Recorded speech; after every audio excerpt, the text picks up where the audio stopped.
Can you step up your game with the Sigma 16mm 1.4? How is the image quality? How is the bokeh? After watching this video till the end, you will know. The Sigma 16mm 1.4 is definitely one of the best lenses you can buy for your Sony aps-c camera. It's almost perfect, but it's not totally perfect. In this video I will show a lot of footage. I will tell you what I like about it and what I don't like about it. But a spoiler alert is that this is a must-have in your camera bag. The 16mm 1.4 is equivalent to 24mm, which is a perfect focal length for everyday photography, architecture and interior, landscape photography, cityscapes and urban photography, vlogging. It's also great for astrophotography, which I don't really do myself, but I have seen beautiful astro photos taken with this lens. The build quality is magnificent. The barrel is made of metal and it feels hefty, robust and durable, but still with excellent detail finish and a real premium overall feel. It has a weather sealing, so you can use it in bad weather conditions. The focusing ring is oversized in a positive way. It wouldn't really make sense to make it smaller. There is also a grip which is similar to the focusing ring. All in all, this is a very comfortable lens to hold in your hand. It can be a bit front heavy though if you have it on a smaller camera body. The image quality is impressive. The Sigma 16mm 1.4 is from Sigma's contemporary line, but according to me the image quality is on par with Sigma's art line lenses. As you can see, the center sharpness is amazing already at Aperture 1.4. You can see all the details in the paper structure of the label. Here you can even see the structure of the glass and the fingerprints. Even the corner sharpness is good at Aperture 1.4. If you step down the aperture, it's even sharper. So all in all, the Sigma 16mm 1.4 is a very sharp lens. The backlight capabilities are good and it comes with a lens hood. In some situations you can provoke a chromatic aberration, like purple fringing. This is a photo with chromatic aberration at Aperture 1.4, but once I step it down to Aperture 4, it looks good. For the price, the chromatic aberration is way better than the competition, and especially if you compare it to the Sony 16mm 2.8. The autofocus is fast and very accurately following in most situations. Not quite as fast as a native Sony lens, but still so fast and accurate that I have never had any problems with it, neither for photography or video. There is just one thing with the autofocus, and that is in video mode. When you have a following focus, the focusing motor makes a small noticeable sound that can be picked up by the internal microphone, or if you have a shotgun microphone very close to the lens. But I normally use a lavalier microphone, so I haven't really had any problems with that. And of course for B-rolls and photography there is no problem at all. I should also mention that this is a focus by wire lens, so even in manual focus mode the focusing is motorized. This will give a slightly different feel if you are used to a mechanical normal focusing.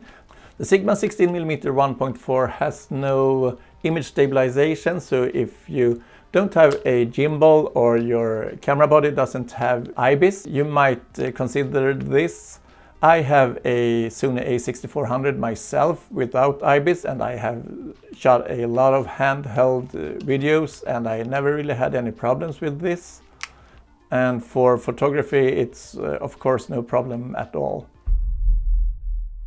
The wide aperture is a really killer feature of the Sigma 16mm 1.4. It has 9 rounded blades and the aperture ranges from 1.4 to 16. Aperture 1.4 is almost 3 steps faster than the kit lens, which gives you excellent low light performance. The 9 rounded aperture blades gives a very round and creamy bokeh. The Sigma 16mm has a short depth of field. It's not as short as the Sigma 30mm and 56mm, but you can still easily isolate your subject from the background. If you want to shoot videos at Aperture 1.4 in daylight, you might need a ND filter to find the right shutter speed. Before we look at the videos and photos, let's just quickly run through the pros and cons. The Sigma 16mm has great center sharpness already from Aperture 1.4, and it has great sharpness corner to corner from Aperture 4. It has great low light capabilities, f1.4 is super fast. It has fast and accurate autofocus. It has a beautiful creamy bokeh. It has great build quality. It's weather sealed, and most of all, it's great value for money. It can make some cameras front heavy, and it has no image stabilization.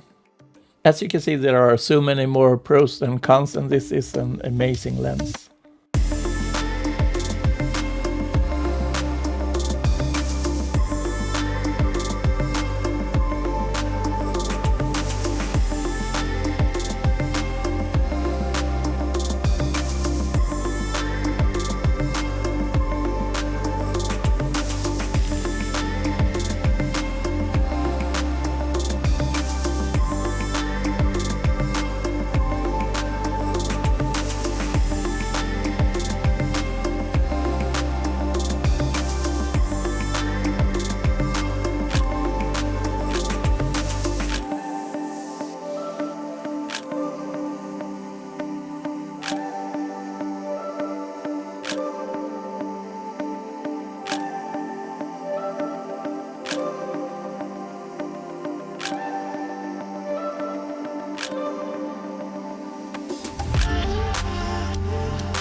The only thing really to consider with the Sigma 16mm 1.4 is that it is a bit big on a small camera body. You can sometimes hear the focusing motor, and it has no image stabilization. But because of the brilliant overall performance, the Sigma 16mm 1.4 is a no-brainer. You need this lens in your camera bag. Another great Sigma lens that I have reviewed is the Sigma 30mm 1.4. And if you don't know which lens is the right one for you, I have also made a comparison video. Thanks for watching, and don't forget to subscribe.